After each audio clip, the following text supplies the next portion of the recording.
आपकी इत्तेहादी जमात Pakistan peoples party हुकूमत काबीना में शामिल नहीं है, लेकिन आपकी इत्तेहादी है। बजट में जो है उनके अपने जो भी मुतालबात थे 2-3 हफ्ते वो रूठे रहे, अब भी पता नहीं वो मान गए या नहीं।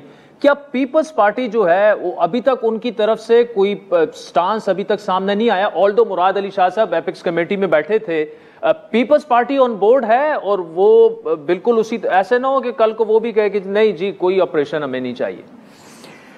देखिए, मैं ये जो आपका जो खदशा है मैं समझता हूँ कि ये दुरुस्त नहीं है। मैं पीपल्स पार्टी एक नेशनल पार्टी है, तमाम सूबों में उनकी जड़ें हैं, वो ज़रूर सपोर्ट करेंगे। वो ये नहीं है कि किसी एक सूबे में उनके वोट हैं और वो उन वोटों के तहफ़्फ़ुज़ के लिए कोई ऐसा स्टैंड लेंगे जो प्योरली सियासी मसलत के ताबे हो और वो मुल्क के मफाद के ताबे ना हो। This is my humble opinion.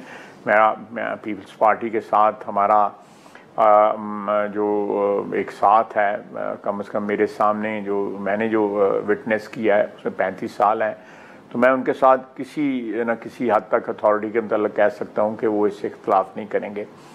मोहतरम मुराद अली शाह साहब वहाँ पे मौजूद थे, बिल्कुल मौजूद थे, और कोई इख्तलाफ उनकी तरफ से, जिस तरह मैंने गंडापुर साहब की तरफ से कहा है कि उनकी तरफ से भी कोई इख्तलाफ नहीं आया था किसी की तरफ से, पंजाब की तरफ से या बलूचिस्तान की तरफ से, बुगटी साहब या मरियम साहब, सब ने जो है इसको सपोर्ट किया है, इस एफर्ट को।